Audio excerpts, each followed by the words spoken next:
Sorry, 1 second.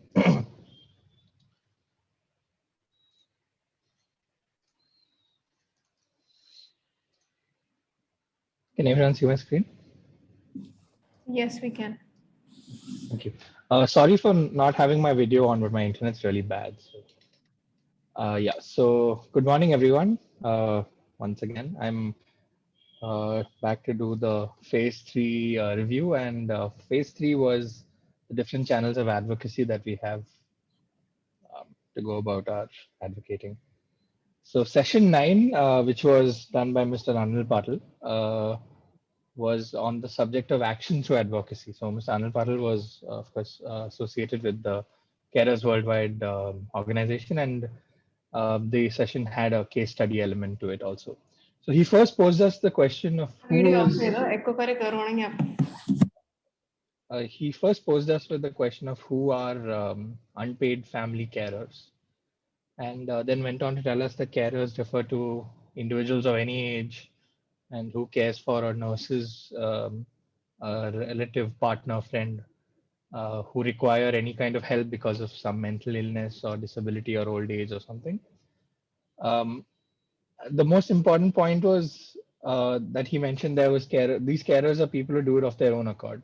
Like they're not forced to do it, they're not paid to do it, they do it because they want to take care of their loved one. And he went on to tell us that in developing countries, these carers are invisible, isolated, and vulnerable because they're not their society expects them to just do it because that's their duty or whatever. Many South Asian countries have a significant part of their population in low and middle income category, which is a part of being categorized as developing, I guess, meaning that providing essential care is nothing short of a burden for these people because they not only have to take care of making sure that there's enough food in the household, but they also have this added element of taking care of someone who can't take care of themselves. So when Carers Worldwide went around and conducted surveys in different countries like India, Nepal, and Bangladesh, these carers unanimously expressed distress at getting no respite from these constant worries and being socially excluded and isolated. Society at large decided that you have something like this in your family, therefore you should take care of them and not involve yourself in so-called normal activities. Another element that he pointed out was that young carers, where in the video that they showed us, there was a teenage girl who had to take care of both of her ailing parents, are unable to receive education that is promised to them as a fundamental right. Because to continue with schoolwork and maybe even higher education after that is simply not possible alongside the responsibilities that they have. These, like I mentioned, these carers, despite all the hardships. Yeah. Can I interrupt? Sorry. Someone has, if you could speak a little loudly. And sorry. Also, if you could put it on presenter mode, as in this, it's as in we can't see your full screen. Oh, okay. Yeah. F5. Sorry. Yeah, I got it. Thank you. Yeah. Sorry about that. Yeah. So all carers, despite the hardships that they face, continue to provide care to their loved ones completely of their own desire to do so. And these actions are noble and should be an example of the goodness that humanity is capable of, which is something I feel we desperately need these days when you hear all sorts of things. But the unfortunate reality is that these carers are denied their rights, like I mentioned, right to education, right to earn a living, right to health, social security, and the simple right to just enjoy society and culture. These carers are not only denied these rights, but are also denied the opportunity to express themselves because nobody goes and asks them, what is wrong, what do you need, and that is where Mr. Anil Patil said people like us can come in, where we have this understanding, we have this knowledge available to us, so it should be on us to go and ask them what they would need, what they want, what their desires are, and just involve them in the whole society which they have been excluded from because of something that they had no control over. At the end of the day, these carers are to healthcare systems, carers are the unpaid army keeping everything going. A very important aspect in a developing country like ours. To service providers, they are the potential catalyst to therapy success because once the patient leaves the clinic, it's on these carers to make sure that whatever they learn and go through works. To doctors, they are experts by experience because, after all, they are the ones taking care of the patients on a much longer scale. And to patients, they are the indispensable brothers, mothers, husbands, grandmothers, friends, neighbors that make each day living, which is already a little hard, a little easier for them. And yeah, so carers are a vital aspect of the healthcare system, and it's a high time that they receive the recognition that they deserve. So, advocacy with community, which was taken by Mr. Venkat Chakuri, where, as we've mentioned, like multiple times over the course of Aarohan, palliative care is everybody's business. It's an essential pillar by which care must exist, regardless of whether the person you're taking care of has a life-limiting disease or not.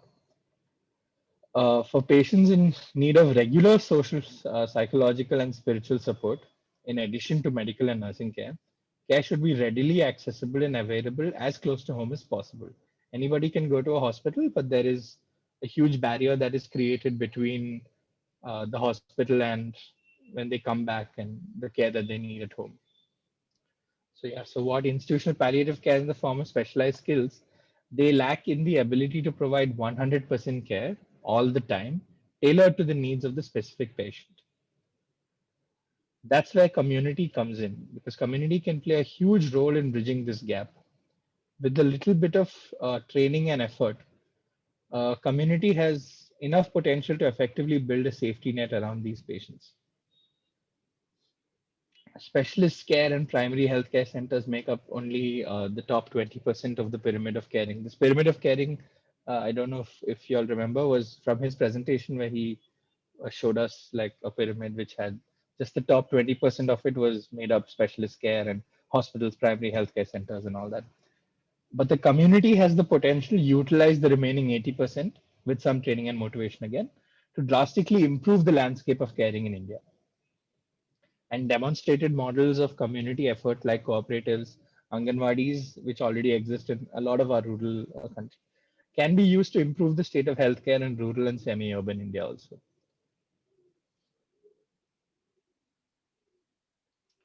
A concerned individual or an organization, that would be us, going into a rural setting, must establish a social support system, a self-sustaining program that can operate autonomously long after you leave, which is important. Like we go in, and as much as we would like to be there and be involved for the rest of our lives, the fact is that these systems should work on their own long after we have gone back, because only then would it be treated as successful, this thing.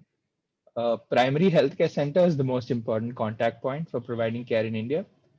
But unfortunately, years of neglect, corruption, misappropriation of resources, and all that have left them, for the lack of a better uh, phrase, largely useless in terms of providing care in many parts of the country.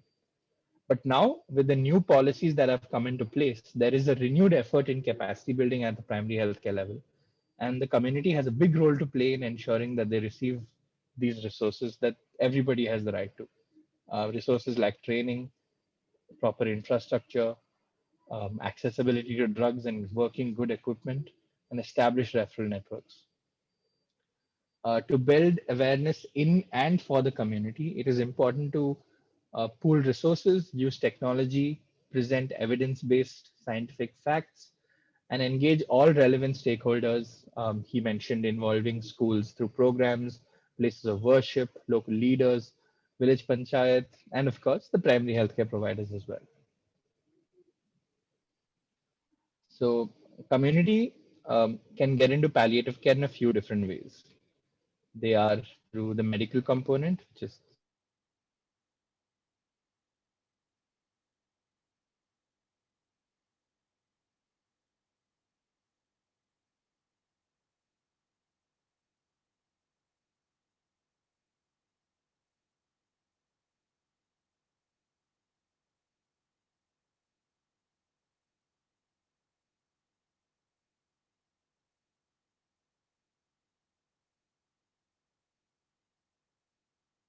time, it simply wouldn't be possible to do it on the scale that we need to make it work in a country like ours. They perform tasks like regular, continuous emotional support for friends and family, something that only they can do because they have a personal connection with them, social support to the patients, wound care, bed sore prevention, mobility. These are things that can easily be taught to these volunteers, and it will make a big difference. And of course, spread the idea of palliative care in the society, take away the stigma and take away the misconceptions that people have on palliative care, and fight the social stigma that still surrounds cancer and AIDS and other diseases to this day. And of course, organization and administration of palliative care services. So session 11 was advocacy through legislation, the NDPS story. I think one of the most insightful and longest ones we had.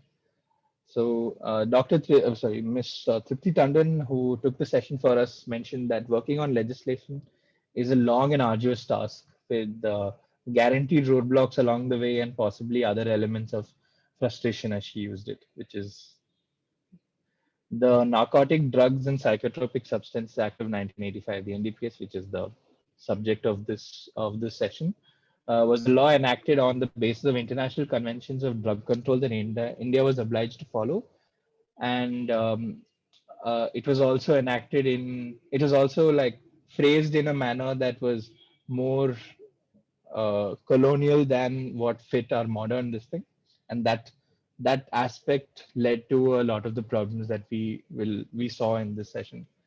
So the law seeks to prohibit, control, and regulate narcotic drugs and psychotropic substances, which these three things may seem a little contradictory to each other, but the way the law is phrased is that while prohibition and regulation is their main agendas, um, there are aspects baked into the law which allow certain amount of use of the banned substance, and therefore the control element comes in.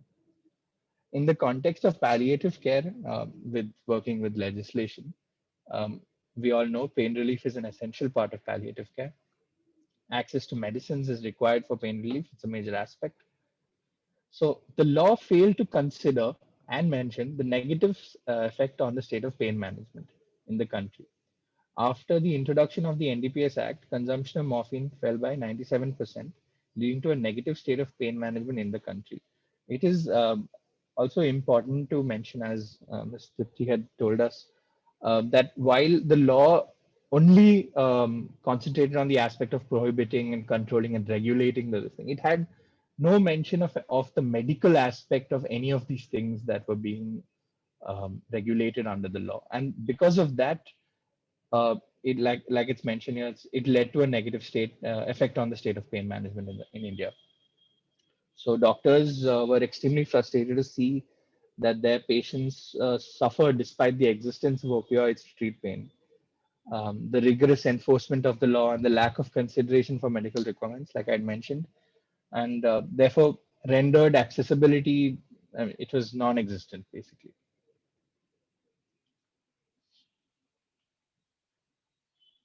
Sorry.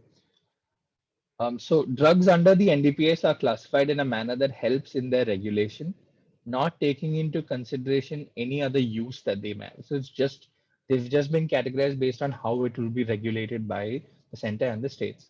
So these categories are narcotic drugs, which include plant-based drugs like cannabis, ganja, charas, all that, or coca products, which cocaine, and manufactured products listed by the government, a list that incidentally comes way back from our colonial times and was, did not make any effort to make any changes to it to fit the modern conversation. And these generally included medicinal drugs that may be synthetic or semi-synthetic in nature, most importantly to us, morphine, and then of course codeine and then after that, psychotropic substances, substances that include that are either synthetically manufactured or manufactured using plant products. And then examples of those are LSD, methamphetamine, zolpidem, ketamine, tramadol. So psychotropic substances include both um, substances that are used primarily for recreational use and therefore can lead to addiction and all that, but also include medicines that are like very important for pain management. Then of course controlled substances. So in international law, controlled substances are actually is like a umbrella for the other things that are included here. But in India, under the NDPS, it refers specifically to any chemicals that are used in the manufacture of any narcotic drugs and psychotropic substances. So she asks us the question of whether drugs are um, illegal or not, and not in those exact words, but that's what she meant. And I think so. What she told us is drugs are not illegal or legal on their own. The purpose that the drug is being used for, that is medical or scientific use versus recreational use, and the manner in which they are procured and used are where the legality aspect comes in, which must be in accordance to the NDPS Act, the NDPS rules and licenses. The NDPS Act is rife with problems when it comes to availability and accessibility of pain management drugs, specifically opioids. The law had placed them in overlapping categories, making the appropriate course of action to gain access to them extremely inefficient and an unnecessarily complicated task. This again stems from the colonial roots and the draconian way in which this law has been framed. Additionally, there was division in the process and regulatory powers between the drugs activities and authorities. Um, the actual regulation for possession and consumption was based on specific rules framed by individual states. It created a situation which stemmed inconsistency between states, making accessibility to drugs for medicinal use virtually impossible. The example given was, it was manufactured in one state, but the very act of trying to get it within the state where it was manufactured is already very complicated. But if a situation arose where you had to like move it from a state to another state, then the complication of that process just multiplied tenfold because there was no consistency between state rules. So these state rules had multiple activities, generally complicated and inefficient, had multiple licenses which had impossibly low expiry periods and complicated issuance procedures. So you had to go from this government office to that government office and 5 different officials and all sorts of things. Multiple agencies with whom to deal with for the simple task of procuring medicines that were already ready and available for use. Please remember, we were already manufacturing a huge amount of these medicines, and a lot of it is still being exported more than what is available for use at home. So the possibility of including medical access to the proposed amendment of the NDPS was guided by principles like medical use of opioids is not only permitted, but is indispensable for health. The principle of balance was cited, where it was said that we must ensure medical use is there while preventing misuse. The NDPS on paper allows for all the things that the medical community is requesting. But in practice, the law is only successful in frustrating. This is because while the law technically allows for all the things that the medical community asks for, in practice, because it came down to the rules that were framed by states, in practice, making these things happen was a lot harder. Opium is, like I'd mentioned, widely exported for medical use from India, but is not available for use at home. And demonstrated models for good practices do exist, and we've talked about the Kerala model multiple times. So after having painstakingly run from pillar to post and fought for the much needed change to the NDPS Act, the palliative care community, Dr. Raj, Ms. Tripti, the NDPS Amendment Act of 2014 was adopted by the Parliament, and in a very dramatic manner on the last day of the last parliamentary session, I believe. It came into force on the 1st of May 2014, and that day marked a new dawn on the landscape of pain management in India. It was an important fight that they had won, but it was just stepping stone to the larger picture. So the changes that were there in this amendment were the inclusion of a new category called essential narcotic drugs. And this was created to allow for easier access to these medicinal drugs.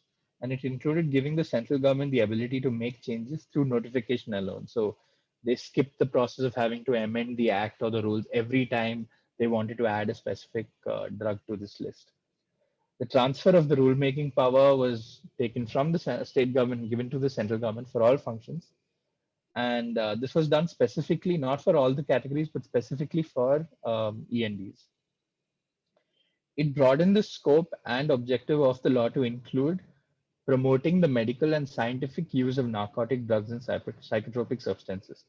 A phrase that should have existed in the law from day one and would have made carrying in India a lot more effective and simple. So the concept of essential narcotic drugs are carved out of narcotic drugs and manufactured drugs. It actually, you could, like she mentioned, like why would we want to add an extra category to something that is already complicated? But the fact is that doing that was easier to convince our lawmakers to, put something like this through. So the word essential conveys meaning and purpose, which are the principles on which it's decided on whether how you regulate the drug or not, like I mentioned earlier. So of course, the change also added the ability to notify drugs as ENDs. And like I said, that meant you can add things to that list without having to change the act or the rules. And it brought importance to the medical community by involving it. And of course, because the central government is the one who controls the entire process, it brought about uniformity throughout the country, ensuring simple access and while also maintaining the penalties for illicit use that the law already had. So while the story of the NDPS is an example of how to successfully influence legislation in India, it is generally rare and very difficult for civil society to do, especially in terms of drug legislation, because the dominant attitude around drugs is still to prohibit and enforce and not allow for. It's better to like prevent rather than having to deal with a big cure situation. This effort was successful because all the stakeholders that were involved were effectively able to connect the pain and suffering of patients to law and legal procedure by showing their technical and legal competence on the subject. So the main takeaway from the NDPS story to imbibe into our efforts for advocacy through legislation is to find and collaborate with our stakeholders. Don't shy away from asking for help. Don't shy away from joining up with somebody who has a similar goal. Don't be phased by initial failure or negative reception. Like Miss Priti and Shriya and Smriti have all told us, this process was not a short one. It took decades of hard work from the entire medical and, more importantly, the palliative care community to, be successful. And remain determined and committed to secure the change, because, like was mentioned in Miss Sylvia and Miss Antra's sessions, we have to be brave. We have to stick to make something like this work. So finally, last week's session. Ashwin, the time is, we've gone above the time. Oh, okay. Should we skip this part because we already have Shalini? Yeah, we can skip this. This was last week's session. Yeah, so it's I'm quite sure fresh in our minds, and Shalini can continue. Thank you. Yeah, perfect. Thank Sorry you so about much. that. No worries. It was a good recap. I think it was a good, refreshing session. It was a long session. This phase was long. There was a lot of important points. So, Shalini, over to you now for your presentation. Thank you. Sorry about the delay. Sorry.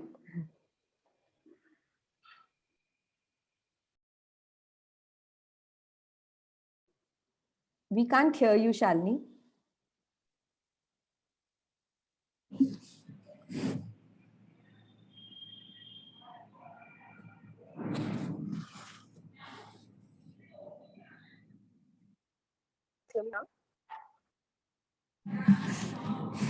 Shalini, can you repeat it again? Yeah, can you guys hear me now? Yes, we can hear you.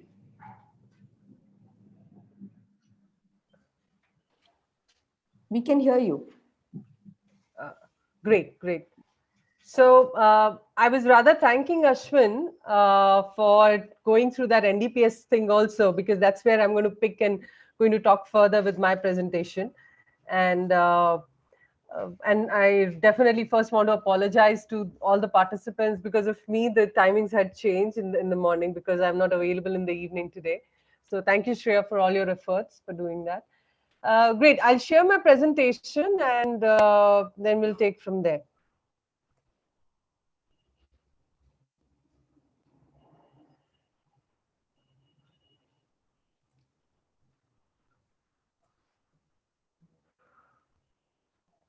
Okay, let me know if you can see my presentation.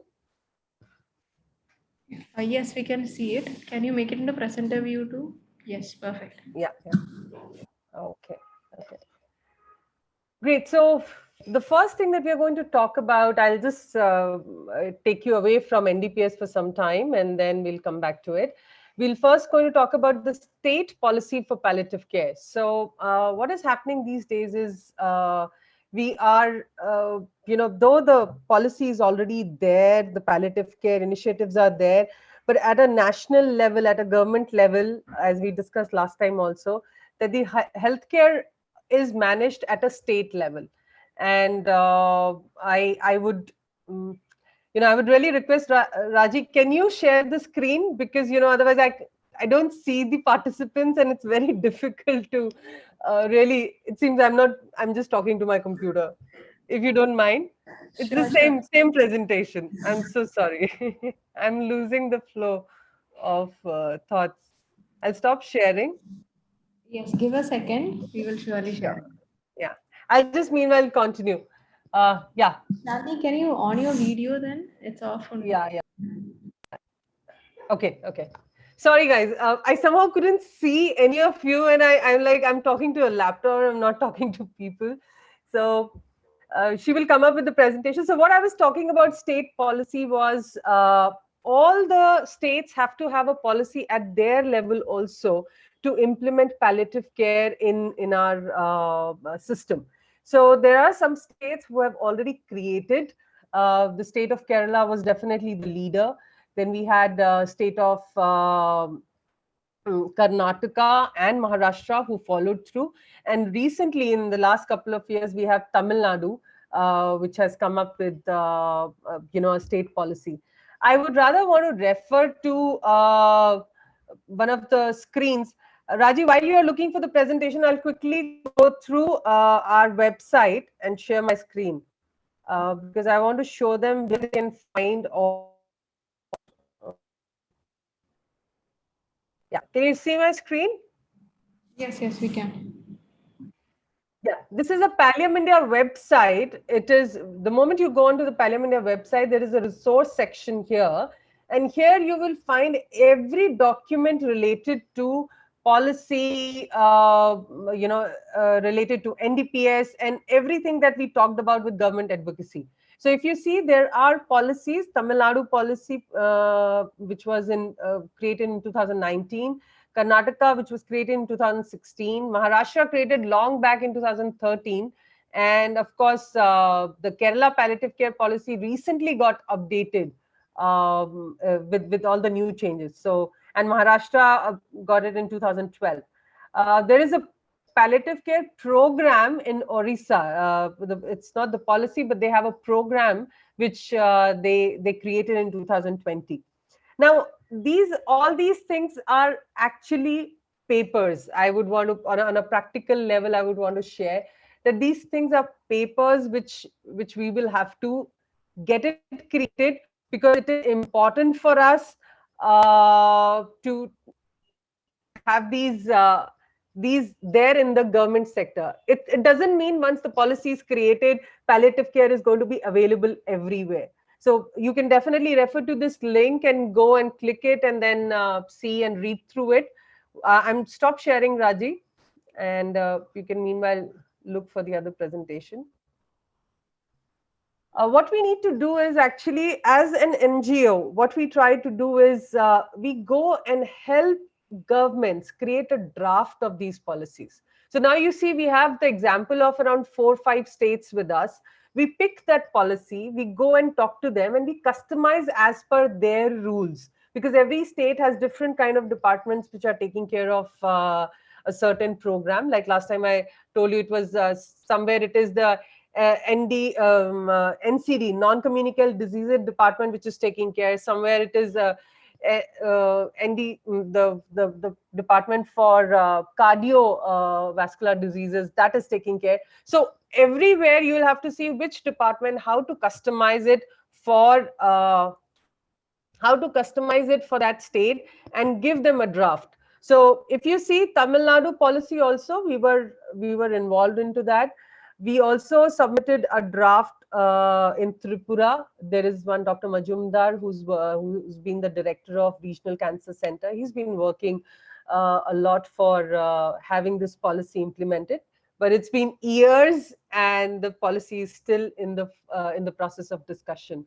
We also created a draft in Himachal and gave it to the National Health Mission that this is a draft. Why don't you have a policy there? So this is again in part of discussion. So as NGOs, as individuals, that's our role, that we can help them in creating a draft so that they can discuss among themselves and they can actually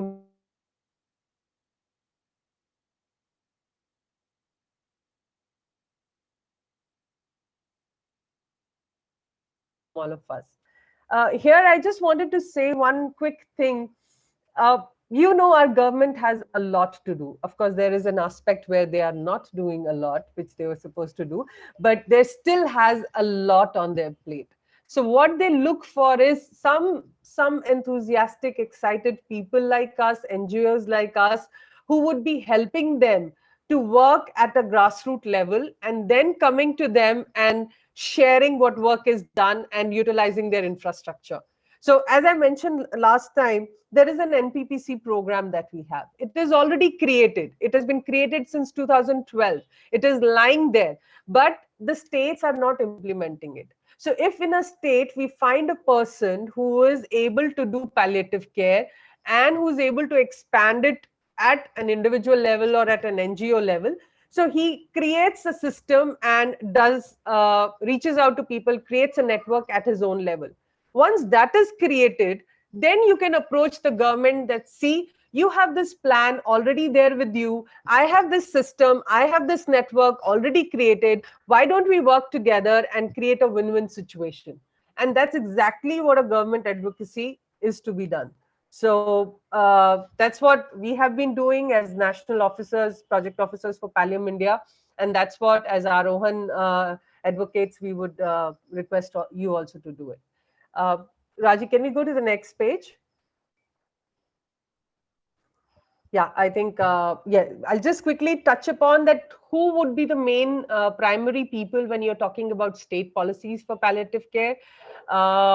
You have to submit to the state health minister or health principal secretary health. Sometimes this portfolio is shared by principal secretary education, and some one person only is handling health also. So you have to find out that who's the principal secretary of health for that state and create a draft and submit it to them and work with them if they want to customize it, if they want to make some changes, work with them, and of course keep doing follow-ups, that where that policy is, what it is doing, and where it is. Similarly, we did it in Goa also. We presented to them, but again, it's a part of it's still in discussion. Yeah, we can go to the next page. So that was a quick touch on the policies. I would not want to go into the detail because it's a very documented thing. So you can refer to the Pallium India website, go through and read through all those policies and see where all you would want to make a change for your state, particularly your state. Before I quickly move to the third big chapter of NDPS, any questions on the state policy?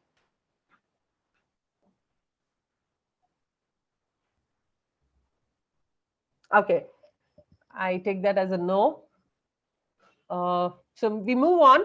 Now, what Ashwin and Tripti had told you about NDPS and opioid accessibility, I am going to take it at a very practical level, that what all things you will face when you will go in the field, when you will go to talk to the people who are influencing this opioid availability. Raji, can we go to the next slide? In between, Esther have asked for a question. Esther, can you unmute yourself and speak? Yeah, sure. Yes, just a minute. Can you hear me? Yes. Yeah. Yes. Shalini, I wanted to ask you, there was, you were talking about getting license under narcotic drugs, temporary license. So my question is, let's say there is a healthcare center. They get it for X, let's say for an X time period. So do they have to go through the entire process after that license lapses, or you just have to renew for a license? So I'm going to touch upon this, but I'll quickly tell you the answer first, and then we'll go into more details. So there is this license called RMI, Registered Medical Institute. That's for institutes. And there is a license for the doctor, Registered Medical Practitioner. Okay. So whichever the person wants to go for, you have to apply through certain forms, which I'm going to share with you just now. And those forms, there is a renewal form and there is an application form. Generally, this RMI stands for 3 years in ideal way, because as per the center rules. But you know, in the practical implementation, state sometimes impose their own rules, and they say, no, we will renew in 1 year, we will renew in 2 years, because still this NDPS Amendment Act has not been implemented in its whole self. So we'll talk more about that, but it's actually for 3 years, that RMI certification, and then it has to be renewed after that through the forms that I'm going to share. Okay. Thank you so much. No problem. So Raji, we can... There's one more question, Shalini. Okay. Is the policy exist or already done? Can we use it on? Yes, that's exactly what that's exactly what I meant, Dr. Rakesh. If you'll go to the Palliative India side, you can download all the 5 policies. See, it's called best sharing in corporates. That you, whatever is created by one state, you go and see what all you can pick from there and create a new policy for your state. So the those 5 samples you can pick, and then you can create and offer it as a draft to the principal secretary or the health minister of your state. Then they can possibly share with you, no, in our state we don't follow this, we follow that, we don't have this department, we are only having this department. So all those customizations can happen, but as a base sample, as a base fundamental base of creating a palliative care policy, you can pick any from the Palliative India website of the 4 states that it's showing.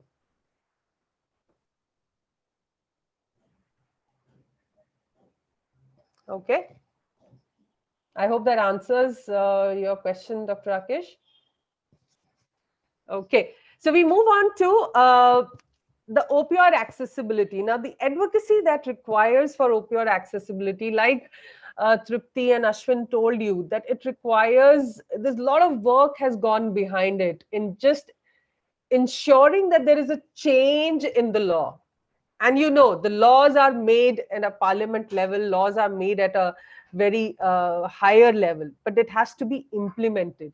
And for implementation, there are certain people involved. And you have to reach out to those people, to talk to them, to probably sometimes pressurize them, sometimes request them, sometimes urge them, different ways to really make sure that they know what they have to do. Sometimes they don't even know what they have to do. So they know what they have to do, and they are eagerly trying to work towards it. So that is one thing that you'll have to always do, is a sensitization program for government officials. Now, who are these officials?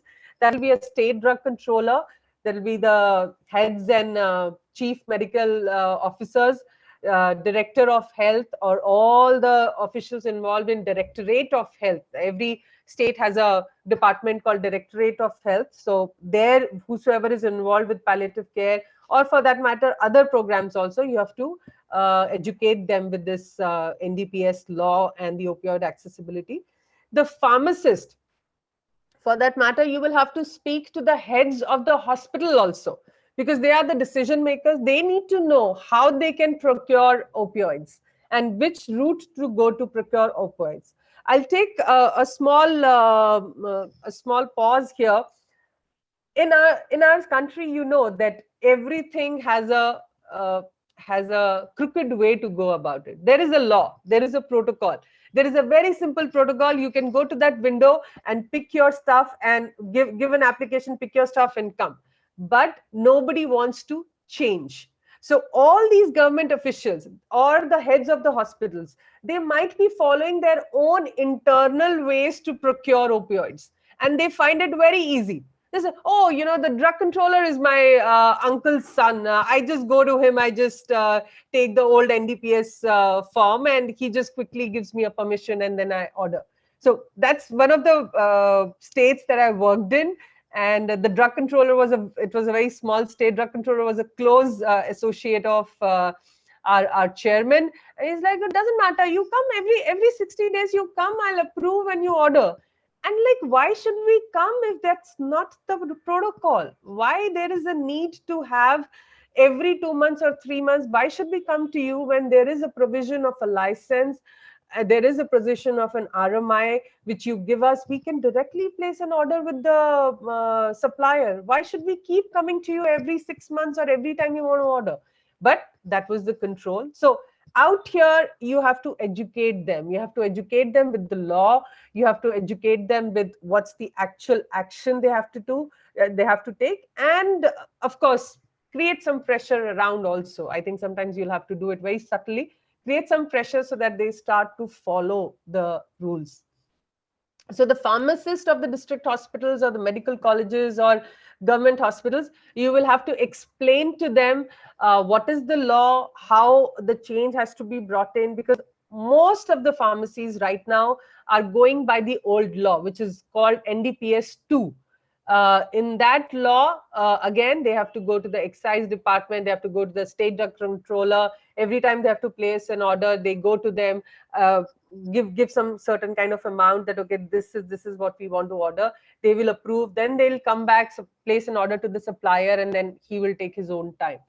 So you'll have to explain to them that you just give us RMI and we will place the order to the supplier ourselves. So all this education has to be done at hospital level also, and at a government official levels as well. So once you do the sensitization programs, people are very happy. They know, okay, we know everything will happen, but they will not have the individual empowerment to act. In one of the states we went and we told the state drug controller, this is your job. You are supposed to do it, sir. Why don't you just request for RMIs from different institutes and just sanction that? Now, he was not so confident. He's like, till the time the letter will not come from the principal secretary, I will not do that. Because they don't know there have been already so many letters that have been issued by the government to ensure that the state implements this amended law. So, and of course, the education on whole RMI process you'll have to share with them. I'm going to take one by one, take you through one by one the whole documents, which I think, Shreya, we will be sharing with them, like Vijesh had sent it last time, a docket, NDPS docket, which has everything related to an RMI application. Raji, would you want to move to the next slide? It's also available on our website under resources itself, but I'll share all the relevant documents. Okay, you can come back. Raji, I think we'll stay on that slide only, the previous one. Okay, thanks. So I'll start sharing for a minute. I'll just show you the documents to just make you familiar.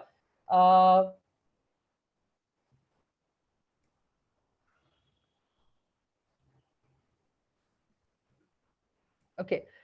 Firstly, I would want to show you the, can you see my screen? Can everybody see my screen? Yes, we can see it. Yes. So firstly, I'll show you the documents which state that these things, the law has been changed and they have to implement. And to share with you, this document, this big document, where it is written Bharat Ka Rajya Patra and the Gazetted of India. That gives a big impression when you show it to any government employee. Then they become serious. Okay, we know what we are doing. So it's very important you take the hard copies of these documents and carry it with you whenever you are talking to a state controller, to a principal secretary, or to anyone important there. So this is the first document, which is number 17, which it was issued on March 10th, March 10, 2014. And this talks about the changes, the amendment that was made in the Act. And it just highlights the changes that it makes. So this is not much to go into detail, but this is just for your reference. Now, these were the changes that was made into the amended law. Then there was another publication that came, which is number 923. This was issued on Tuesday, May 5th, 2015, and this talks about the list of medicines which are under opioids. So what Ashwin was just talking about, that number of medicines which are governed by NDPS, Essential Narcotic Drugs Act, these are those 6 medicines. So you can just take them, and whenever you discuss with any of the officials, pharmacists or doctors, or somebody who understands, who's from medical background, you can show this to them, this document. And the third most important document is, this is again issued, this is called number 285, Tuesday, May 5th, 2015. This is actually the rules and the regulations converted out of that amendment. So amendment is a document which says, okay, instead of this, you will do this. Instead of that, you will do this. But this is a document which will tell you the implementation guidelines, that these are the rules and the regulations you have to follow while implementing RMI process. Now, it has both Hindi and English. So the first part would be in Hindi. You go to the English part. I'll quickly move on. Yeah. This is for your own reading also. So this particular thing was issued by Ministry of Finance, which is under Department of Revenue. This will tell you what are these drugs rules called, what does each of them mean. Like a licensed chemist would mean this, a medical institution would mean this, and how they can get a recognized medical institution license. So it'll talk about every detail. How to application of the license, how would you apply for that license, how, and especially under this chapter 5A, this will completely talk about the possession, transport, import, interstate, and everything related to use of essential narcotic drugs. So all the people who are scared of procuring narcotic drugs, you show this document to them and tell them this table shows you how much you can at one time you can possess as an institute or as a practitioner also. So these are the documents when you show to them, when you talk to them, and I would suggest go read it yourself, try to understand it yourself. The languages are very confusing sometimes, so you'll have to again and again review it, probably refer to a lawyer. So we'll have to become little lawyers ourselves when we are going through this document. Especially see this one, chapter 5B, special provisions relating to recognized medical institutes. So how a drug controller can issue an RMI. So here is the answer for, I think Esther, she asked a question. Here is the answer for you, that within how much time the drug controller has to reply. See, it says, the certificate of recognition shall be obtained within a period of 180 days from the date of commencement of this rule. And it should be after the application is made, it is at least 60 days before the expiry of the previous recognition that you have to apply for a renewal. So if you'll go read through it, it talks about every question that you would have for NDPS. And in the end, it shows you the forms that you need. These forms are not very clear, so I'll show you, I'll go to another tab and show you the forms. This is actually by National Cancer Grid. There is a whole document by National Cancer Grid which talks about guidelines for stocking and dispensing essential narcotic drugs in medical institutions. And this, of course, Dr. Raj and Tripti were part of it. This is the document, and because National Cancer Grid is a well-known organization, so you show it at a government level, you show it at a institutional level to the heads and the directors, they would immediately recognize it. So this document has these forms. Now, if you see, each form has its own purpose. So special authorization for possession of essential narcotic drugs by registered medical practitioner. So this is the RMP. So the form number 3B has to be written and applied with if it is an RMP certification that you are looking for. Now, this is a consignment note. Now, these forms are also including the documentation that you are required to keep at your end. So, you know, as the Spider-Man says, with great power, you get great responsibility also. So that is what. So when we are trying to take that power with us, that we want these opioids for our medical use, we have to have that responsibility also to ensure there is no pilferage, there is no misuse of these important drugs. And that's why these forms are created, how you're going to keep a record of the entire morphine opioids that you are using in your hospital or in your clinic. So the consignment note, this complete date and time of the consignment, when the consignment arrived, what was the mode of transport. So these are very detailed. Then the daily accounts of essential narcotic drugs to be maintained by RMP. So every time you are issuing some, Palliative India is also keeping one, and a lot of other organizations are, they have to keep, every time you're issuing a certain medicine to a particular patient, you have to write what was the details of the patient, how much did you give it to him, and all this has to be maintained in a register. You can maintain in a register, or you can maintain in a form like this. Then you see details of the patient to whom essential narcotic drugs dispensed. Now, this is the most important form, which is called the 3F form. Application for issue/renewal of certificate of recognition as recognized medical institute. It'll talk about your institute, how many people, who would be the in charge, and there will have to be one qualified medical practitioner who would be the in charge of this whole essential narcotic drugs, and he or she has to be accountable for it.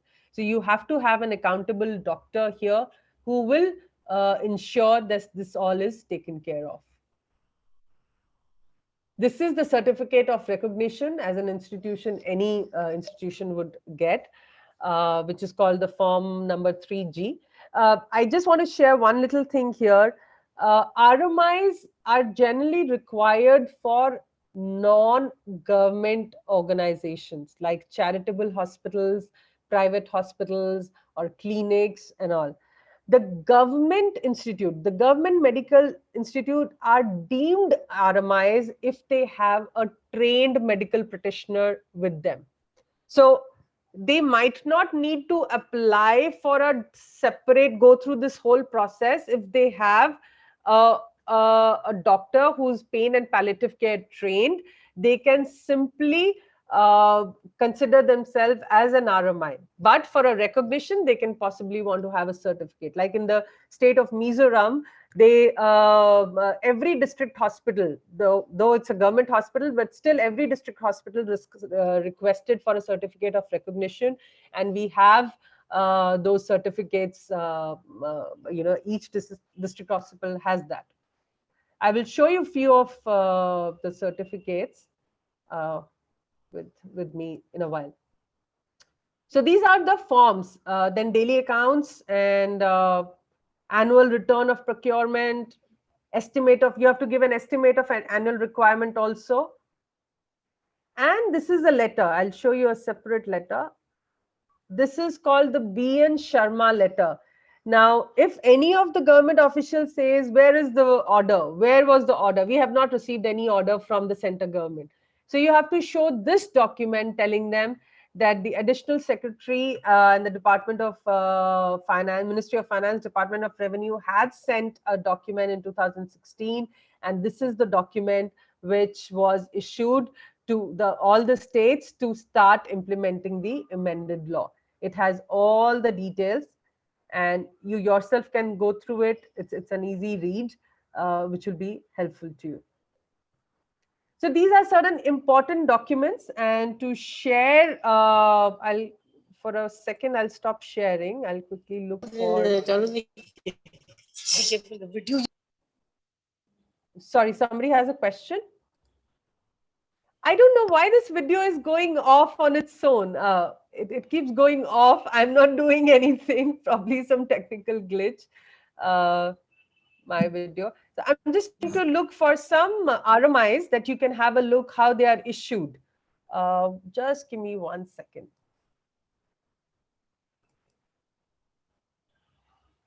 Meanwhile, if anyone has any questions, please put them in the chat box.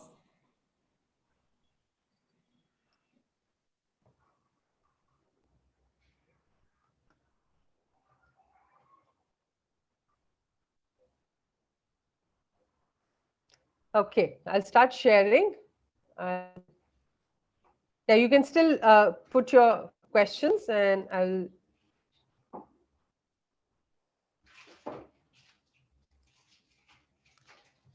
See, this is that Form G. Can you guys view my screen? Not yet. Yeah, now we can.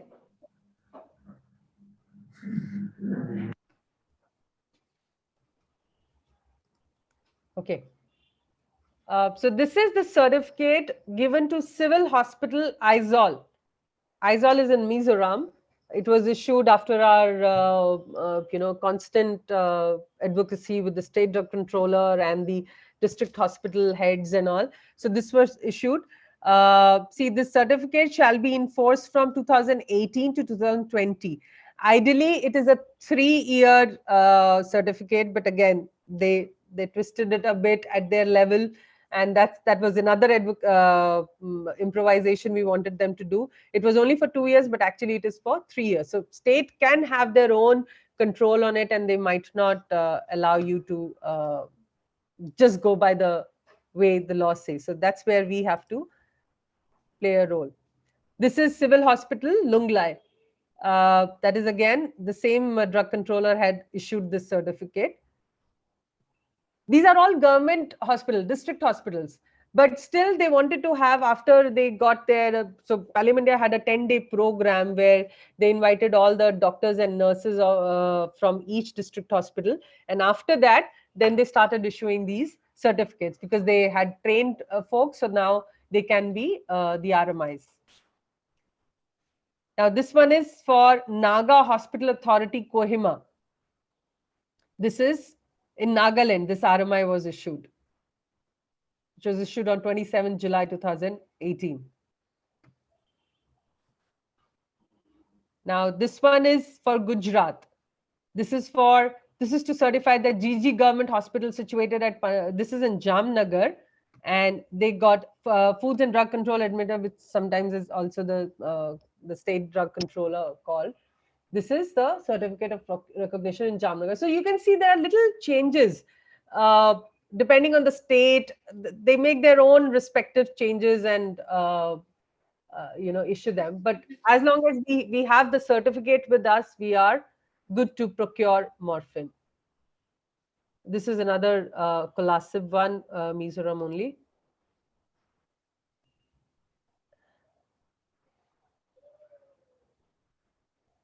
This one again for Mizoram. I think I have more of Mizoram certificates with me. There is one more for Synod Hospital I wanted to show.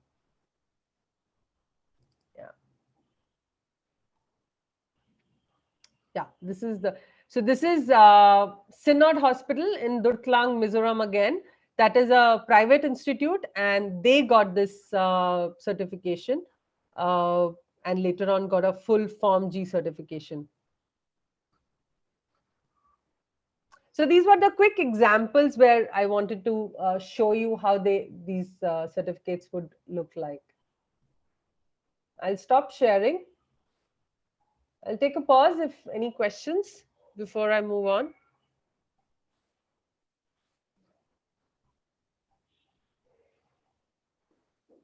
No questions in the chat box as yet, Shalini. Okay. Just, I have one, something that had come up.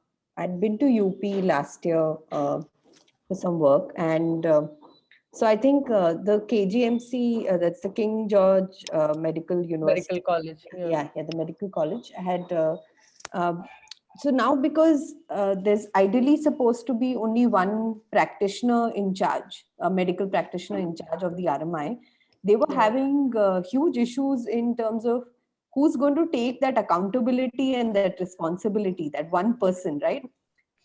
A lot of doctors fear to take that accountability. Correct. So that was a little bit of a flaw in the system, because that one person doesn't want to be accountable. So I just wanted to bring that up. That is a major challenge at the moment. Correct. Thank you for sharing that, Shreya. So as you know, as I had mentioned earlier also, even the state drug controller sometimes would not hold the accountability that I am responsible for issuing this certificate. So you can in any case expect that at a hospital level, there might not be a doctor who wants to take the responsibility of, morphine or opioids, because see, whatever it is, there is a dreaded feeling behind all these opioids, that if there is any misuse, any pilferage, the person can go behind the bars. So in Punjab, things have happened where people have been picked, doctors have been picked and put behind the bars because relating to morphine procurement, which was later on found that it was because of many other reasons also, your personal animosity or whatever. But this can be used as against you also. So you have to be really, really thorough in maintaining the documentation, maintaining and following what the government rule states. So thank you for sharing that, Shreya. Okay, so we go back to the presentation. Raji? Yeah, move on to the next slide.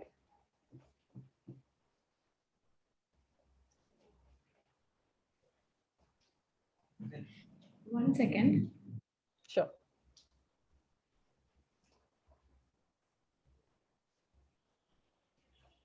While Raji is looking into this, I'll share another example which happened very recently, last year only. So one of the state drug controllers, we are going and telling her that, ma'am, this is the rule, ma'am, you have to now give an RMI. So I was working for a charitable institute and we wanted an RMI, and it's like, this is the rule. Oh, no, I know the rules. I know the rules. You don't have to show it to him. I know, I have read through it. Where is it written that is only the center which can control? So again, we go back, we show them the documents. Ma'am, here it is written where the center only has the power to control. These are the changed rules. Fine. You can leave the paper and come later. And then follow up. And then a lot of other doctors through whom we were working, we asked them to please follow up with the drug controller. But she is still not happy to give the control away. So the drug controllers also, by having a control that, okay, every 2 months you have to come to us to get a approval, because they are following the old rule, they don't want to give the control away, they don't want to give the power away. So these are the challenges that you will face in the states, and this is what our next slide talks about is our challenges when we are working with government sector or government officials. One is the very first challenge, which is overall a limited awareness and a social mindset. The whole, even in people, the demand is not there, because somewhere the concept of bearing pain in incurable disease is kind of ingrained. No, we have to bear pain. That is kind of dissolving our sins. So sometimes they don't even demand that I don't want this pain. I want to get myself rid of pain. So that's the kind of demand the patient and the patient's family has to come up with. So that's the social mindset that we have to change. Patients are still unaware that pain can and should be treated, and they are reluctant to talk to the clinician. Like they will say, no, I can't go to the regular washroom. I'm not feeling like eating. But sometimes they will not talk that, okay, I'm having pain. I want this pain to be relieved, because they feel, oh, this is part and parcel of this disease, so I have to just bear it. But so here the clinicians have to ask them, are you having pain? And that's why we use that pain scale from 0 to 10, how much pain you are having, and then further follow up with diagnosis and giving proper medication to that. The second challenge is, of course, morphine as a taboo. Not just in patients, morphine is a taboo among the medical professionals also. They feel morphine or opioids, they hasten death. I'm sure you must have gone through a lot of presentations in Aarohan sessions also, that there is some mindset that it fastens the journey towards death. So everybody, a lot of patients, oh, are you starting me on morphine? Are you starting me on a drug that ultimately leads to death? So they feel that the doctors are actually giving them slow poison to take them towards death. But it's not like that. We have examples where a person has been using morphine, a high dose of morphine for 25 years to relieve pain. And he was doing his work regularly, and he was going to his work, taking care of his family and living a normal life. So morphine as a taboo, both in doctors and patient, whether to prescribe or whether to take, that is one advocacy that we'll have to do. Then, of course, we have another barrier, absence of government policies. As I mentioned, there are only 4 states. So Kerala, Maharashtra, Karnataka were earlier the only states where the policies were there. Recently, Tamil Nadu came up, and then Orissa has come up with a state program also, but still not policies. So we have to have these base programs or policies existing at least. So if you see, with just 4 states where policies are there, and out of 29, only 4 states are there. So we have a lot of work to do. The other 25 states have to have a state palliative care policy. So that's a clear target of ours right now. Then another barrier, absence of medical curriculum. Now, why a layman can be excused for not knowing morphine? A layman can be excused for not asking for a pain relief. But why a doctor is not mentioning about it? Why a doctor is not working towards relieving pain? Why he is not able to talk to a patient in a way that he's able to cure him, give him a complete care?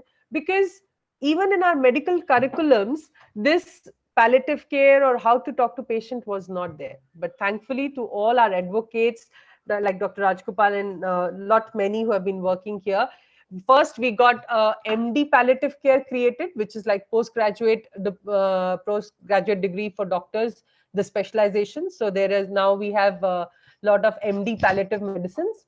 And very recently, like in last couple of years only, we got we got pain management and palliative care included in the MBBS curriculum and in the nursing curriculum of medical and nursing students. It is called EdCom module, and it has all the required skill set, like how your attitude should be, how your communication should be, how you should be treating, what is ethical, and how you should be treating your patient as a person and not just a container of disease. So all those things are mentioned in EdCom module, and this has been recently introduced. And now we are working towards training those trainers who can go and talk to these students, medical students and nursing students, and tell them how to implement it. And of course, we have one national board of examination. There was another fight going on there where we wanted palliative care to be included as an exam, so that people who have gone through MBBS in the different ways, but they can give this exam and can be a palliative care practitioner. So that has also been recently included, which is again a huge victory for palliative care advocates. So these are again the focus areas to now to see that they are implemented also. And of course, we have this legal limitations that we have been talking about, the NDPS. Though the laws exist, amendment has happened, but people are not ready to accept it. People are not ready to change. So that's where we will have to work. We go to the next slide. Now, major challenges in particular to government advocacy. Now, there are major challenges which you feel you are going to an office. First one, transfer of government officials. You go to an office and the person you were talking to has moved to a different hospital, has moved to a different state altogether. The whole work that you have done with that doctor, the whole work that you have done with that official for so long, it's all gone down the drain. But don't get disheartened. I'm sure he would leave some connection there, or ensure that he connects you with somebody who will take over after he leaves, and you can continue doing your work. So that's transfer of government officials. Sometimes major challenge that Palliative India was facing is we'll go and train a doctor in a government hospital on palliative care. He will do palliative care for 6 months and then he'll get transferred to another hospital. So another hospital has a new process. He cannot start a palliative care unit there, but the old hospital's palliative care unit is also gone because the doctor is not there. So, you know, that the transfer of government doctors and officials are major challenges in dealing with government sector. Then, of course, the hierarchy of positions, like who is handling what role, who needs to take a decision. And, you know, it depends on personalities also. Sometimes a National Health Mission director acts more strongly than the principal secretary, who's a senior level. Or, you know, a health minister who's generally influenced by the NHM director more than the principal secretary. So we have to see what are the hierarchy of positions, whom we can actually contact. So if you actually get the senior people, it's easier for you. Like in the state, when we got the principal secretary by our side, because of his own personal experience, it was quick. It was easy to reach out to other officials because we were going a top-down approach. But sometimes the top people are not interested. So we have to, again, find those good hearts, little hearts around, and then start working from there. Another challenge is allocation of funds by states. Now, in government sector, a lot depends on how much money they have and how much they have to do. Of course, palliative care is being supported by the central government also. So there is a amount that is coming from them that a state can utilize. But still, a state has to put palliative care on priority to ensure they have enough money to spend. But because of their other programs, their state situations, for them, probably they just ask for, because they think they cannot, they want money for other programs more, so they might ask for just 1 lakh, 2 lakh, or they might not ask only because they feel palliative care is not on priority. So the allocation of funds by states, agreeing to spend some money, that is another barrier which we have to overcome. Major thing, communication. I think as a barrier, it stays everywhere, even in personal communication. If you're not communicating, things would not happen. So if you see, Ministry of Finance is at a center making an NDPS law, or at a center a law is getting made, but the implementation is being done by the state governments. Now, there has to be a communication between both the governments to ensure that whatever is a good law that has been created, that is implemented also. That's why the letter that I showed, B.N. Sharma letter, when the state drug controller's principal health secretary says, no, we don't, where is it written? Where is it written that central has the power to do, where the law has changed? Then you have to show this letter to them that this was done at the Ministry of Finance. And when they see that page, then they still start to believe you. So that's the communication gap that you have to cover. And of course, the next barrier, any human barrier, the reluctance to change. We are very comfortable in the way we are going. We are very comfortable that we, you know, we get it easily. We don't have problem in getting morphine because I know the state drug controller. He just does it easily for me. But tomorrow when you will go away, tomorrow when you will get transferred, how will this happen for the institute? So that's the kind of reluctance people have, that they don't want to change, because that would require efforts from them. So those are barriers that you'll have to face. And of course, the political affiliations and changes in the ruling party. A lot of states are very politically dominated. Any change in the political scenario impacts all the work that has been done by the NGO or by any individual. and they're completely dependent on that. In one of the Northeast states, it's a major challenge, and that's why we are not able to achieve a lot even after working for almost 10 years there. So these are few of the barriers when you're working with government organizations or government departments that you have to face, and you have to be ready to face them and overcome them. So I think that is what I had. Raji, show me the next slide. I think this was the last slide.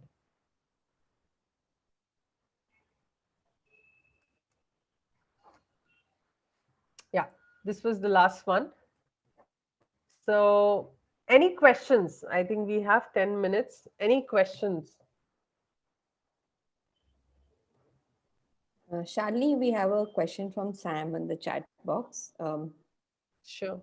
The question is, will it help if we keep a chain of letters documenting the discussions with the government officials we approach to avoid discontinuity when an official is transferred?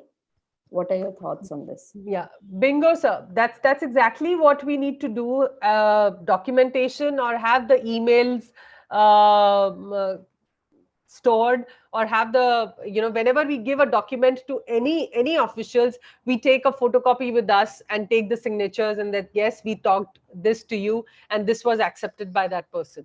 So that is a very good way for keeping the continuity and ensuring that the other person believes you when he takes over the chair. Thank you for that question. Any other question? Hi. Can you hear me? Yes. Please go ahead. This is Santani. I have a question. As I see, hearing all this advocacy with government, and then many steps involved, and then the fight involved, feels really depressing, even though you guys are working really well towards it. I've been thinking, is there any alternative approach to reduce the pain other than morphine or narcotic drugs, like our Ayurveda or Siddha approach? Have you tried any of those, or is there anything existing? I'm just wondering. So that's a very good question, Santani, and it comes from a lot of areas. A lot of people have asked this question: why not to try for alternative medicines? Why to keep running after or keep fighting this battle? So one thing is, definitely there might be options available in Ayurveda, in Unani medicines, or other medicines also. You can definitely go for that. And as palliative care doctors, none of the doctors ever say that don't do it. But they also want to ensure that the pain is relieved, and if the patient is happy, they definitely would never ask them to stop. However, it's about doing the right thing. I know we can manage with whatever is the alternate. We can go ahead, but as a personal view, I feel that we have to continue doing this fight.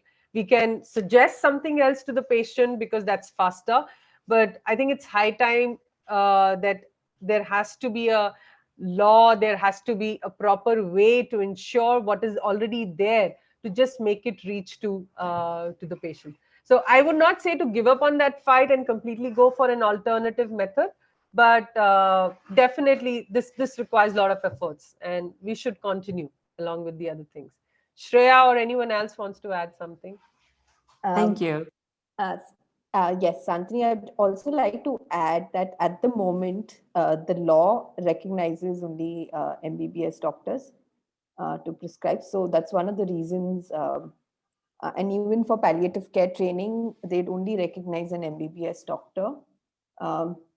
So I think that's one of the catch in the situation as well. And opioids have been tried and tested for I think many years now, especially treating pain for terminally ill patients. It works. And so I think that's one of the reasons that, yes, we are advocating. And when it comes to other, this answer from Dr. Raj would be ideal. I wish he was here at the moment. But one of the other things is that they don't have, when it comes to other forms of medicines, they don't have tried, tested clinical trials when it comes to pain relief for people suffering with terminal illness. There hasn't been anything that's come out at the moment. Yes, so I think that's one of the reasons that this is happening at the moment, and we're discussing opioids.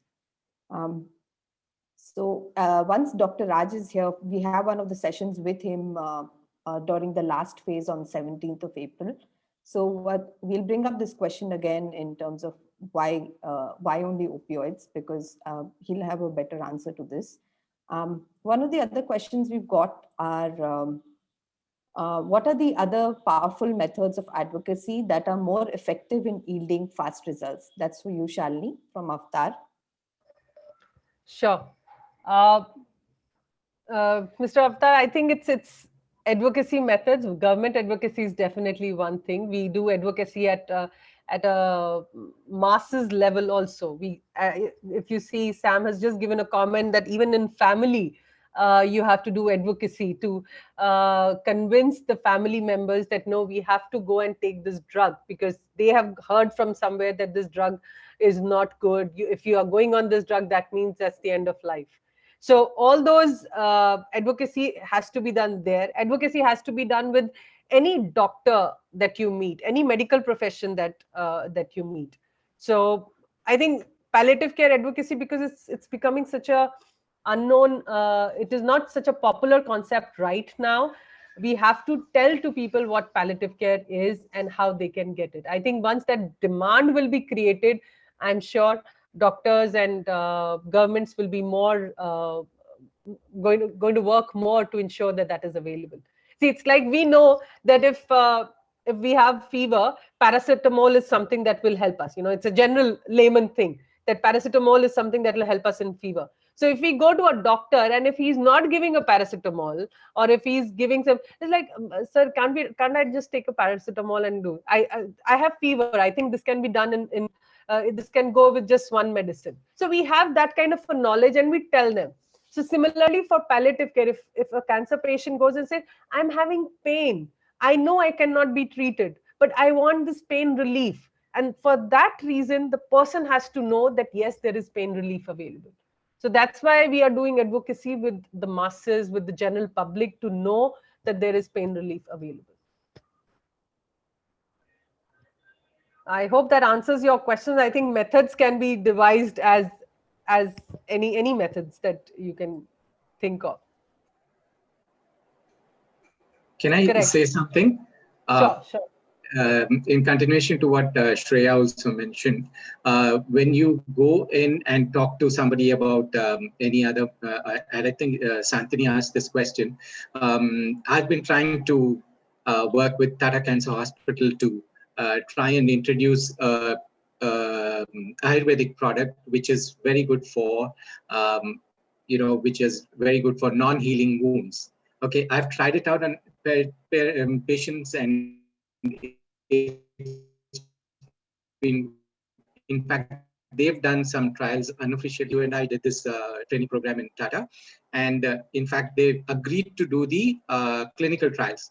Now, here's the catch: if the Ayurvedic products may be good, and the doctors, like you rightly said, only the MBBS doctors or the allopathic doctors are allowed to use certain drugs. Now, the other therapies and medications, they don't have the necessary documentation. That is one reason why they can't do it. And I think they're doing the right thing by not taking a chance to speak for the, I'm playing the devil's advocate here for the doctors and for the medical fraternity, by saying that if they don't do it, if they don't have the proper documentation and they tried something based on what I say or somebody else who's coming up with a product which is so-called really good, the problem would be that in case of an adverse effect on the patient, the family members would turn around and then start accusing the medical doctors of not taking care, and something could happen to that. But that is something, again, where advocacy can help to a level where the patient's family members or the patient himself or herself comes up and says that I don't mind or I'm agreeable to trying out certain things. And if they say, okay, I'll give it in writing if you want, that you can try it on me. Then it might make things a little more easier. And yeah, talking about advocacy also, the families, the need for creating awareness among the families, even with the people who have family members who are doctors or nurses in their family, it is tough. Shreya and I were discussing this, and I mean, there are others who are on the group probably with whom I've discussed this. It is tough. I mean, they just can't think of the word palliative care itself. So I'm sure you people have faced that. And thank you. All this information that you've given us today is so useful. In so many things are coming to mind as to how we can help advocate better with the information that you provided today. Thank you. Thank you so much. I just want to add one quick thought which came after Shreya and Sam were talking. I think it is not that the alternative medicines are not effective. It is not that they don't have solutions. I think one big thing is they are not, they do not have evidence right now for any cure. Like even if you, the very first thing, if you have an ailment, if you get a cancer, the first thing you'll go to a cancer hospital. You will not first go to an Ayurvedic hospital unless that is a huge Ayurvedic tradition there in your family. So the popular means of care is the medical means. Now, what we are trying to do is ensure that the 70% of the people who are, they are going first to medical shop. So there are 3-4 shop. One is a medical shop, one is a Ayurveda shop, one is a yoga shop or whatever. 70% of the population is going to the medical shop. So let's ensure that there we have the pain relief.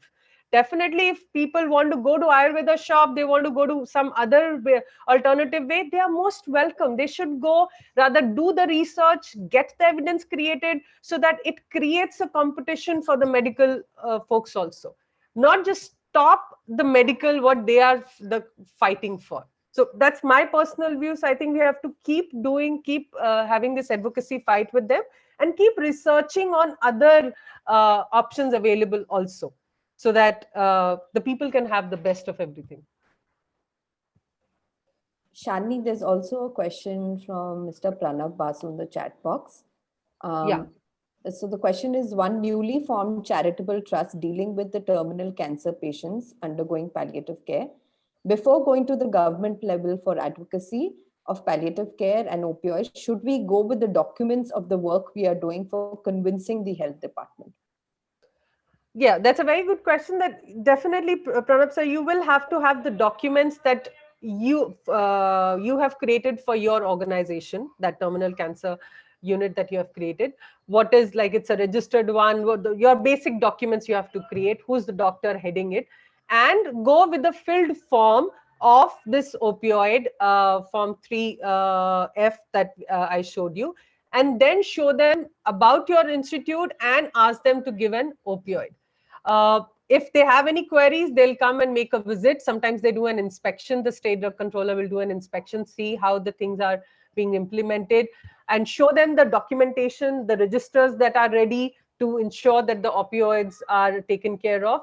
I'm sure that will just satisfy any state drug controller, and he will issue you a license. Thank you, Shalini. Thank you. Your pleasure. Thank you very much. You're welcome, sir. Shreya, any other question? There were a lot of messages I missed. Anything else? Also, we have a comment from Dr. Bijli Nanda, who's also done our palliative medicine course.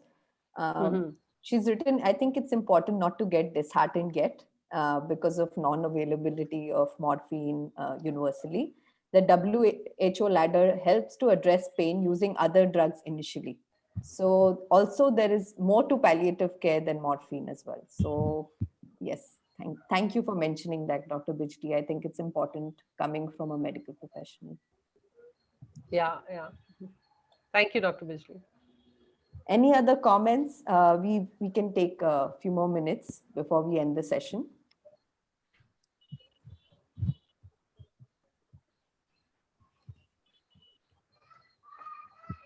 And also very important comment from Avtar, who's based out of Punjab. He's written that instantaneous relief is the main purpose for using narcotics.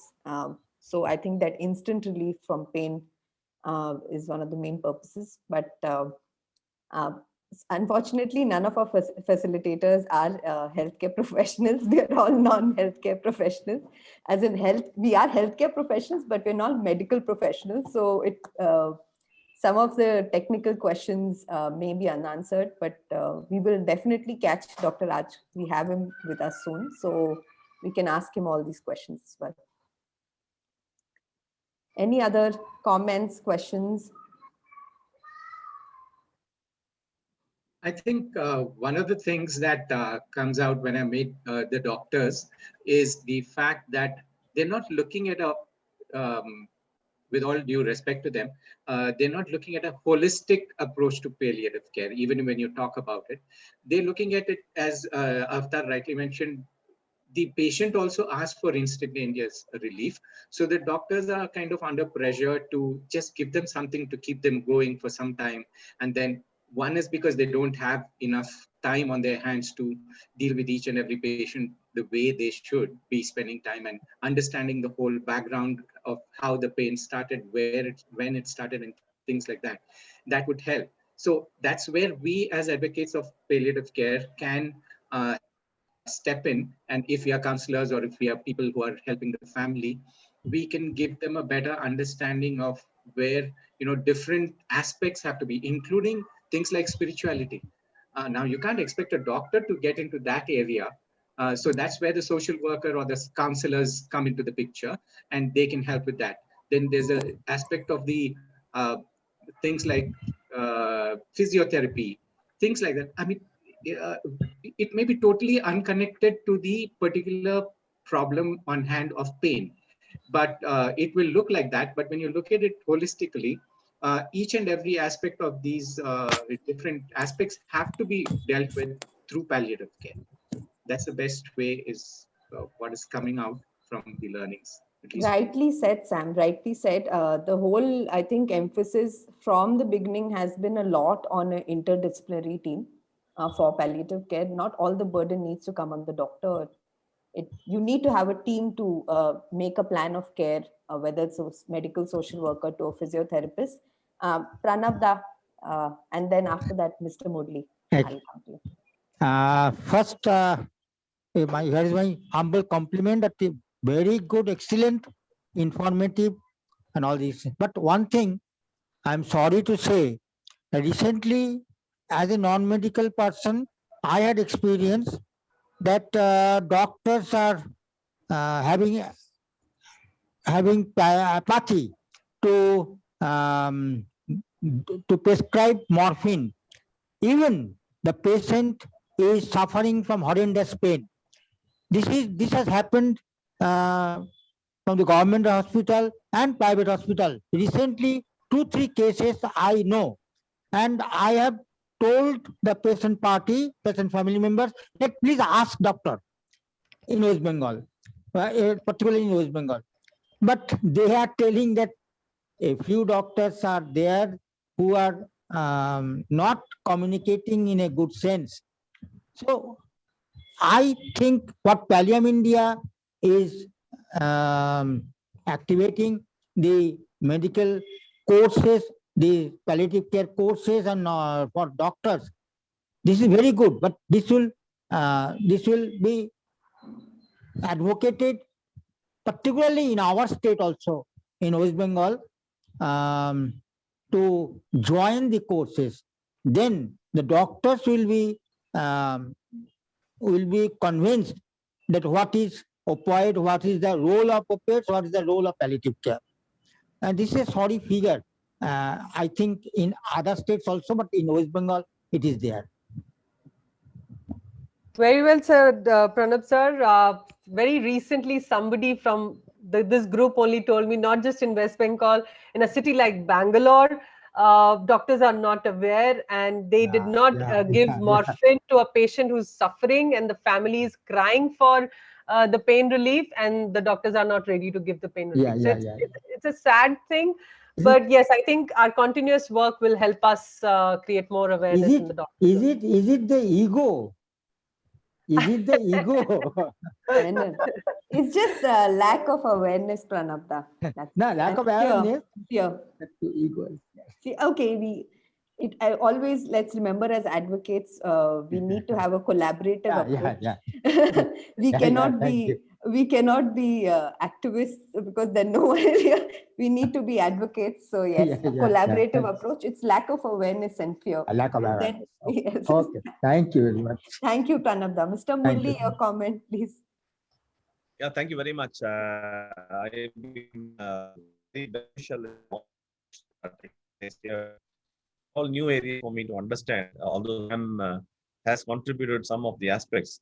One thought that comes to my mind, especially as a caregiver from the point of view of a medical practitioner, as a doctor, is that if I am going through that ailment or sickness or disease, it could be terminally ill, cancer, what is required is those optimistic, empathetic, encouraging words from the doctor.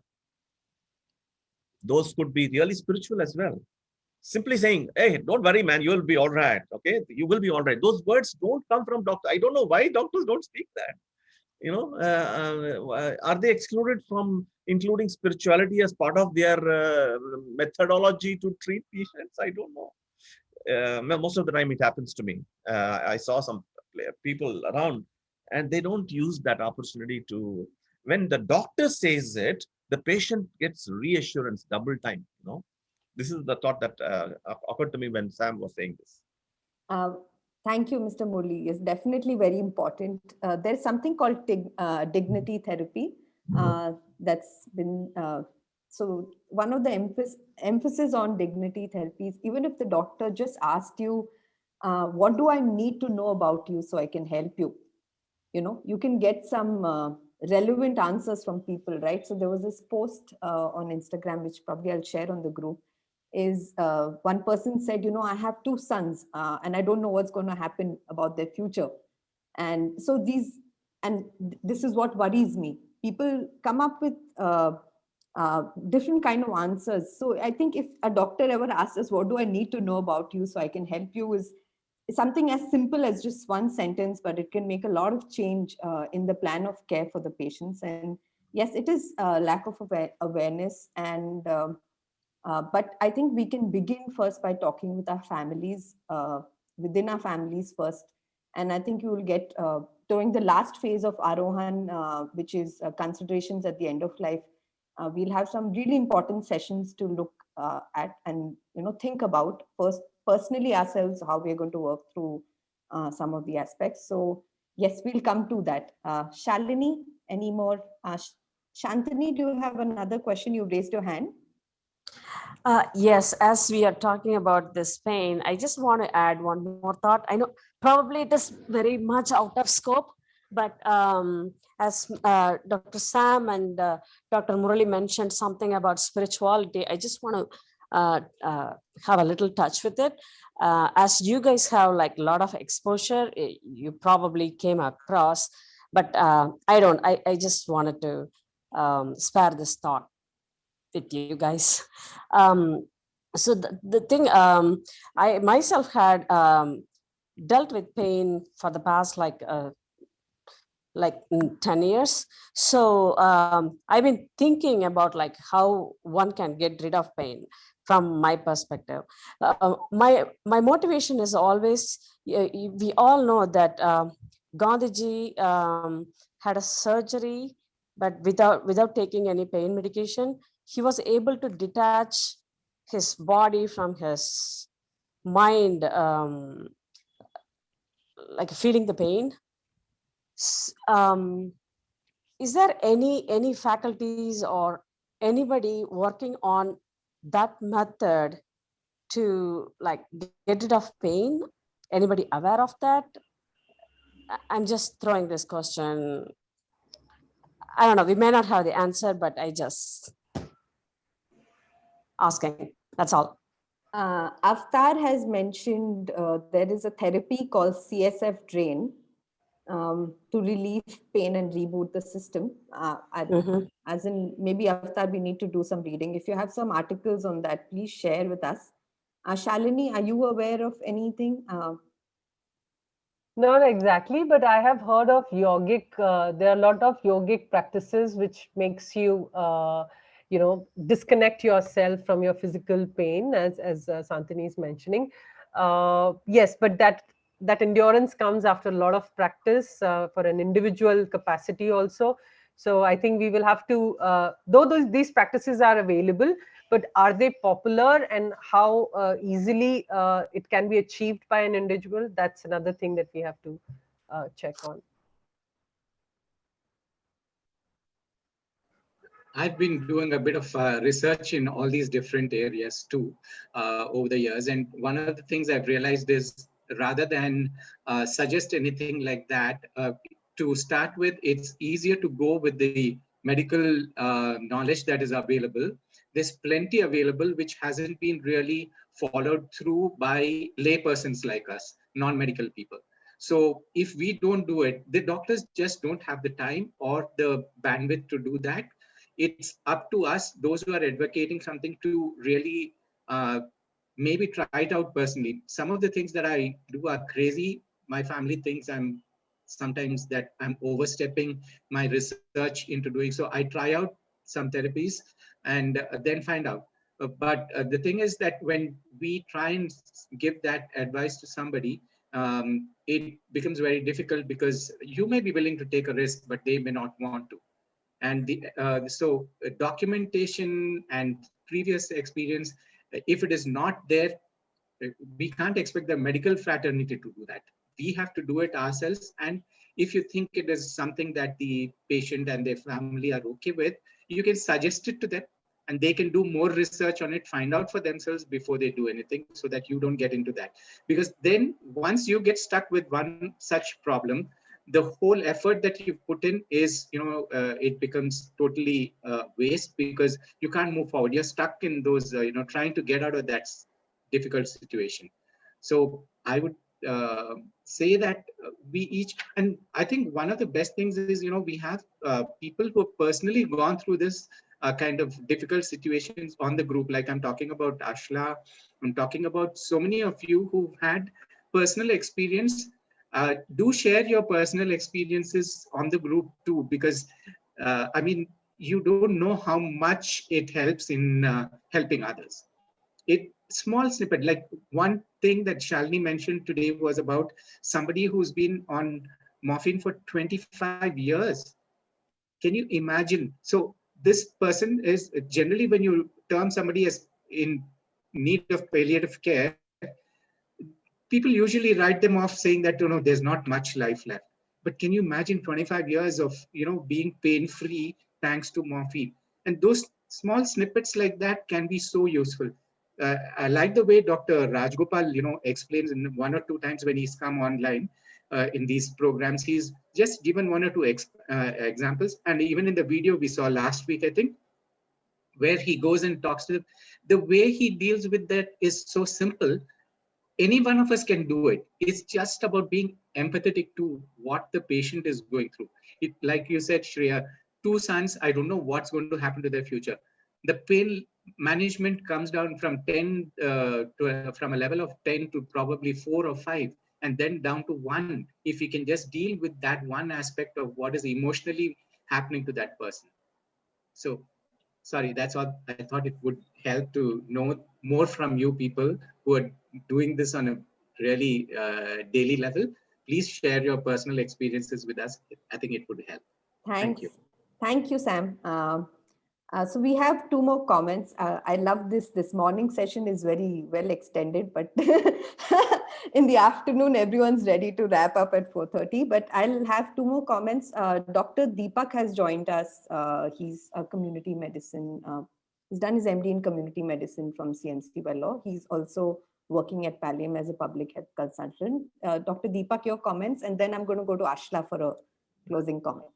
I was already here. I just moved in front of the camera, but yeah, so I heard a lot of that discussion, and just one thing that I would add is that whenever there is a life-limiting disease or something like that, it's important to keep in mind that the patient and the healthcare team, including the doctor, are all on the same side. So very often what we find is that you find patients and the doctors at, at odds with each other, which really is not the case. I mean, that's, I mean, the suffering that is there is because of the disease, and and and everything else is part of that process to kind of ease that disease, and that's the way it should be, right? So it's important to realize that the healthcare team and the patient and patient advocates and all of us are really on the same team. And so I think that's my one observation. The second thing about alternative systems, I really don't want to go much into that debate. But the only thing is that I would add is that uh, they're all different systems. Maybe I will not comment on the other systems because I don't have expertise in other systems and I don't know whether they work or do not work. So I will not comment on that. But all I will say is that. Yeah, so if someone chooses to go down another route, obviously that is up to them. That's not that's up to them. But among cancer doctors and things and people who work with cancer for a long time, I think one hesitancy to go, I mean, no one will say don't go to the other this thing, but one hesitancy that will be there is because when someone has a terminal illness, and especially when it's a illness that is that modern medicine tells you does not have a cure, and probably does not have a cure, people will clutch at anything that will offer them hope. And what most cancer physicians have seen at some point in their career is that uh, you had someone with a possibly treatable condition, something that could have been solved by surgery, but they didn't want the surgery. And then they went down alternative routes. And by the time they came back to the surgeon, it had reached a point where it was beyond this thing. And then so because physicians have seen multiple episodes like this, that is where they have that apprehension. But obviously, different systems, I don't know. That's I can speak only for modern medicine, and that's just the this thing it is. But and it's possibly because physicians are scarred by these events and have seen that this kind of thing. I mean, a classic case would be Steve Jobs. He had a potentially treatable tumor. He went down an alternative path. By the time he came back, it was this thing. And that guy was a smart chap. He was not he was not someone who was he was extraordinarily intelligent. And I mean, so I think it's because people have seen all of these things that they are a little more hesitant. So that is just my views on it. I won't comment on whether I this thing of whether it should be or not be or whatever. Yeah, so that's just the. Thank you, Dr. Deepak. So we are really out of time now, but Shalini, Ashla is going to share her experience later. She already messaged me on this site. So Ashla, you have to promise us we need to hear from you in Aarohan soon. But Shalini, any closing comments? And then please, then we can close the session. I think we would love to hear Ashla talk. If possible, we can hang on for a few more minutes and really want to hear her out. I just wanted to add a small thought and a closing comment from my end is, I think though we are advocating, we have talked about challenges with government, challenges with medical professional, but I would still suggest have a little empathy for them also. They are also trying to do a lot. In government officials, I know they are very crooked fellows also, but there are many good hearts who really want to do stuff and they are not able to do because their hands are tied because of the systems or the the hierarchies and all. So let's have that palliative care feeling for them also. And the doctors, like doctors are considered gods, so they are not able to manage that god status. So let's help them be their arms and be their minds as non-medical profession, and help them achieve for the betterment of public. So let's give little palliative care to them also. So that was my only closing thought that I want to say, and I would really want to listen to Ashla if possible. Nothing today. Like I was so happy to listen to you all, and then yeah, of course, Sam, as you said, the personal experiences shows and it matters. Like we need to share it so that other people understand what we go through, and then maybe they will learn from it and they'll have a better experience for themselves in their life too. So of course it matters. And I just wanted to add to that, like when Shalini said that, okay, we have people who are on morphine for many years. Yeah, they are not just pain free, but they are working and they're supporting their family, and they are living a life with dignity. So that is what is also matters. Of course, being pain free is very important, and very like that itself is a blessing, but still being able to live a good life is also there on top of that. So that is a reward for all these work which we all are doing together. So thank you so much. Thank you, Ashla. Yes, life with dignity is one of the fights of palliative care, one of the things that we advocate for. But thank you, everyone. Very happy Women's Day to all the women on our group, and all the men who support the women or are hands in hands with the women. Thank you. We also have a campaign that we run called I Acknowledge. So if you want to acknowledge any women who work in the